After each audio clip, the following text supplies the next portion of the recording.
Pourriez-vous nous présenter votre société en quelques mots? Oui, nous sommes une société spécialisée dans la presse professionnelle alimentaire depuis plus de 50 ans et nous éditons des titres qui vont de l'agriculture en passant par la transformation jusqu'à la grande distribution. Pourriez-vous nous parler de votre newsletter? Alors, je travaille pour le magazine Process Alimentaire. Nous éditons depuis plusieurs années une newsletter qui est destinée aux industriels de l'agroalimentaire. Alors, ils y trouvent toutes les semaines des informations sur l'actualité économique du secteur, des solutions techniques et puis aussi un tas d'informations pratiques comme les offres d'emploi, l'agenda par exemple.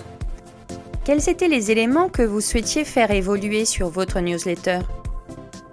Alors nous souhaitons déjà avoir un regard extérieur sur notre produit, un regard d'expert. Et puis nous avions une problématique de routage, on souhaitait améliorer le routage, mieux comprendre le blacklisting et surtout l'éviter. Et puis nous souhaitions de manière générale améliorer la qualité visuelle de notre newsletter.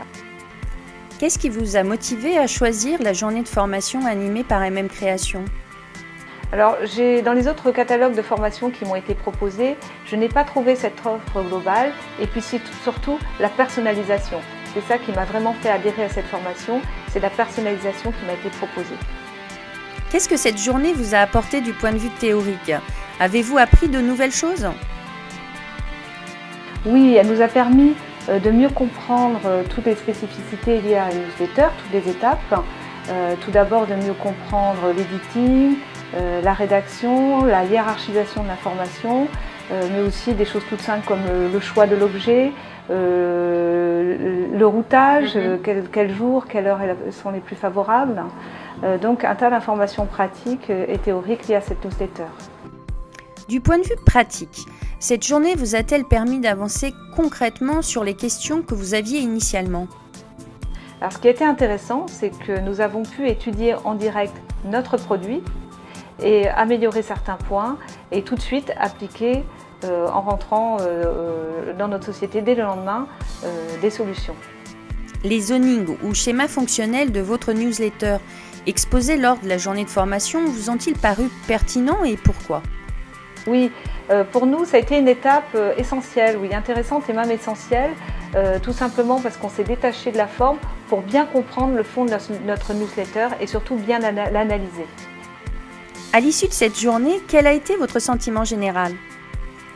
Alors ce que nous avons vraiment apprécié lors de cette formation, c'est de pouvoir analyser notre propre produit en direct et procéder à des modifications et pouvoir les appliquer directement. Quels ont été les aspects que vous avez particulièrement appréciés et ceux sur lesquels vous avez éventuellement des réserves? Alors ce que nous avons vraiment apprécié lors de cette formation, c'est la personnalisation qui nous a été proposée et puis le fait que l'on ait pu tout de suite mettre en application, voire améliorer en direct et sortir concrètement avec de nouvelles idées pour cette newsletter. Enfin, pourquoi vous a-t-il paru indispensable de recourir au service d'une agence spécialisée? Alors nous qui sommes une société de presse, nous éditons cette newsletter donc depuis plusieurs mois, même plusieurs années. Moi l'expérience que j'en ai, c'est que même si ça peut paraître simple au départ, ça nécessite quand même des compétences multiples et même complexes. Et le fait d'avoir un regard extérieur, le regard d'un professionnel qui va nous aider à chaque étape du produit, c'est-à-dire aussi bien au niveau de l'editing, de la conception, mais aussi du routage, c'est un élément essentiel. Merci Anne pour votre témoignage.